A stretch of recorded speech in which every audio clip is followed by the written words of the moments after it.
Olá pessoal do sétimo ano, tudo bem com vocês? Nós vamos dar seguimento aí à matéria, nós vamos aí começar na página 23, tá bom?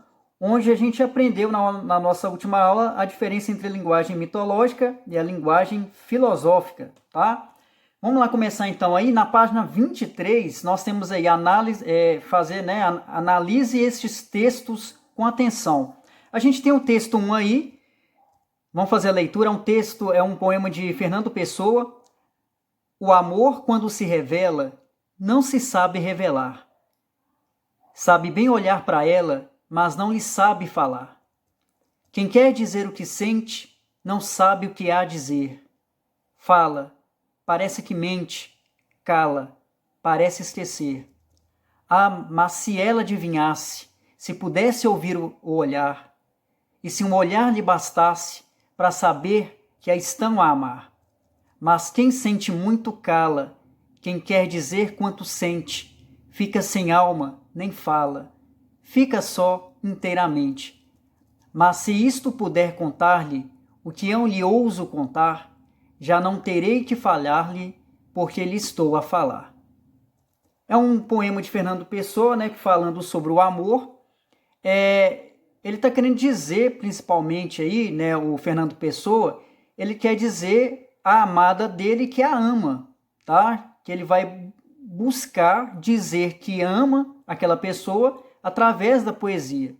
E ele colocou todo o sentimento dele para demonstrar esse amor que ele sente, tá? E é interessante aí que ele demonstrou o que ele sente sem utilizando rimas, sem utilizar outro elemento que a gente está mais familiarizado, né, que a gente já conhece da poesia. Então ele criou um poema mais com um linguajar mais sofisticado para demonstrar aquilo que ele estava sentindo em relação à pessoa que ele ama, tá bom?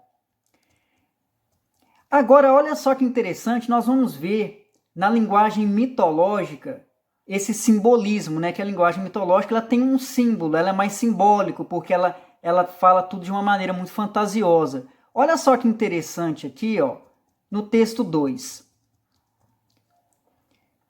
Duplas coisas direi, pois ora um foi crescido a ser só de muitos, ora de novo partiu-se a ser muitos de um só. Tá vendo, gente, como é que o linguajar ele é muito mais diferente? Ele é muito mais difícil de entender. Essa linguagem que está sendo utilizada, a gente está vendo agora nesse trecho, ela é de um filósofo. Você vai perceber aí o quanto que esse linguajar é mais difícil. Então parece que ele é uma mistura de linguagem filosófica com alguns elementos mitológicos, tá? Olha só aí, ó. Dupla é a gênese das coisas mortais.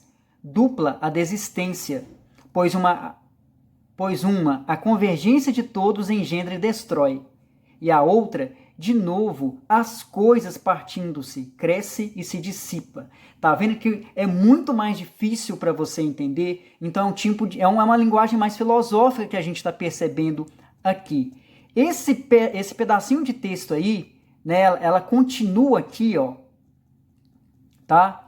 E é um texto de Empédocles, que é um filósofo aí pré-socrático, que ele acreditava principalmente de que a origem da natureza vinha da mistura dos elementos, né, que nós já conhecemos. Vocês lembram dos 4 elementos da natureza que os pré-socráticos descobriram? Né? Água, ar, terra, né, e fogo. Então é interessante a gente notar que aqui nesse texto, o Empédocles ele vai falar que a origem da natureza, tudo que existe na natureza, vem dos 4 elementos que foram descobertos pelos pré-socráticos, tá bom? Mais aqui embaixo, aqui, ó, saiba mais, a gente tem a definição do que significa a palavra mito, né? Que é muito interessante a gente ver lá. A definição de dicionário seria história sobre deuses. Isso obriga-nos a fazer a pergunta seguinte: o que é um Deus? Deus é uma personificação de um poder motivador ou de um sistema de valores que funciona para a vida humana e para o universo. Os poderes do seu próprio corpo e da natureza.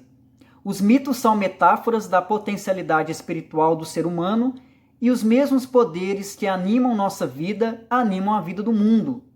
Mas há também mitos e deuses que têm a ver com sociedades específicas ou com as deidades tutelares da sociedade. Em outras palavras, há duas espécies totalmente diferentes de mitologia. Há a mitologia que relaciona você com sua própria natureza e com o mundo natural, de que você é parte. E há a mitologia estritamente sociológica, que liga você a uma sociedade em particular. Você não é apenas um homem natural, é membro de um grupo particular. Então, é interessante a gente notar aqui o seguinte, olha só que interessante aí, está falando, né, que a mitologia são histórias sobre deuses, mas é importante a gente entender, o que é um deus? Deus é um poder maior, né, que vai reger sobre todas as coisas. E é interessante também que a gente tem dois tipos de mitologia, que é uma mitologia que vai relacionar a gente com a própria natureza, né, no contexto geral do mundo natural. Então, por exemplo, os pré-socráticos, né, no caso, né, a mitologia criada na época da Grécia Antiga é uma mitologia que tenta explicar o mundo natural. Então é muito interessante isso, né, que eles vão olhar a natureza e vão tentar explicar a natureza criando essas histórias fantasiosas sobre deuses do Olimpo, tá bom? Então é muito interessante esse fator do quanto que o mito ele foi importante para tentar explicar o mundo natural. Só que a gente não pode esquecer que essa mitologia ela não deu certo porque o próprio ser humano foi avaliar e percebeu que essa mitologia era falsa, que não conseguia explicar tudo aquilo que eles estavam querendo saber, tá? Aqui já começa a parte de exercícios. Aqui a gente tem a imagem dos filmes, né, do filme dos Vingadores. E aqui, olha só que interessante, tá com a pergunta assim, ó, de acordo com o que vimos nos textos anteriores, relacione esta imagem à linguagem filosófica e mitológica na atualidade. Então a gente sabe que os Vingadores são pessoas, né, é uma mistura de heróis com heroínas, né, geralmente um herói e uma heroína, eles têm poderes. Então, eles são muito parecidos com os deuses, né, da mitologia. Então, se a gente for olhar, nós temos aqui um deus que é o Thor. Todo mundo aí já sabe da história do Thor, né, que é um deus nórdico, da mitologia nórdica. Então, é muito interessante aí a referência do Thor aí no filme dos Vingadores. Se a gente for observar, cada um desses personagens tem seus poderes. Então, aí nessa questão 6, eu quero que vocês olhem para essa imagem e que vocês possam relacionar essa imagem dos Vingadores com o que nós estamos estudando. Os Vingadores seriam uma referência mais mitológica ou filosófica? Tá? Aí eu quero saber a opinião de vocês. Aí vocês vão colocar nessas linhas aí, tá bom? Na questão 7, imagine que você se encontra de repente com um cantor ou ator de quem você gosta muito, por quem você tem uma profunda admiração. Como você se sentiria? Como você reagiria? Então você vai colocar aí na resposta. E se você encontrasse com um amigo ou uma amiga no shopping, como você se sentiria? Como reagiria? 9. Por que a sensação de ver um ídolo é tão diferente da sensação de você ver um amigo seu do seu dia a dia? Por que tem essa diferença? Você vai tentar explicar, tá bom? Analise os textos 1 e 2 da página 23 e 24 e responda: como é descrito o amor? Por que podemos afirmar que há características de linguagem mitológica em ambos os textos? Justifique. Esse aí, vocês vão estar olhando lá no texto, no poema do Fernando Pessoa, né, que a gente leu um pouquinho sobre ele, com aquele texto, com o texto do Empédocles, que é aquele texto mais difícil um pouquinho para entender. Mas por que será que tem um pouquinho da linguagem mitológica, tanto em um quanto em outro? Tá? Então isso é muito interessante a gente notar aí. Vai ter realmente a linguagem mitológica nos dois? Eu quero que vocês coloquem a opinião de vocês a respeito disso. Tá bom? Esses exercícios propostos não precisa fazer, então nós vamos dar seguimento aqui. Por que um mito, no sentido filosófico, não é mentira? É muito comum a palavra mito ser colocada em situações em que o que de fato acontece é uma mentira, ou seja, sendo comumente usada como antônimo da palavra verdade. Isso faz com que haja uma confusão por parte das pessoas desinformadas, que acabam vendo no mito algo que deve ser percebido apenas como uma invenção proposital, com o objetivo de enganar ou confundir as pessoas. Então aqui, ó, a gente vai estar conversando, gente, eu não vou estar lendo aqui não, mas aqui vai estar comentando principalmente a respeito sobre será que o mito ele é realmente uma mentira? Se a gente for observar bem, o mito foi a primeira forma de pensamento que os gregos tiveram para explicar o mundo.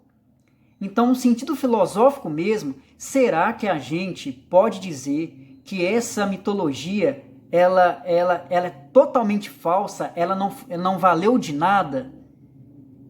Vamos parar para pensar um pouquinho. Ela foi importante sim, porque por mais que a mitologia é uma união de seres mitológicos, de histórias fantasiosas, ela tentou explicar, né, na origem do pensamento humano o que é o mundo. Então a gente não pode dizer que a mitologia não valeu de nada, ela foi importante sim, tá? Então essa parte do texto vai estar mostrando sobre isso, sobre que a mitologia ela foi importante sim, foi que a primeira forma do mundo, né, a primeira tentativa do homem em explicar o mundo que existe ao nosso redor. Tá bom, gente? E aqui, ó, nós temos aqui uma pergunta, aqui, ó. Depois de ler o texto anterior, como você explicaria a um amigo que o mito não pode ser considerado como uma mentira? Então, eu quero que vocês expliquem aí a respeito disso, tá? Pessoal, eu quero que vocês façam, vocês vão fazer as perguntas até aqui, ó. Até a questão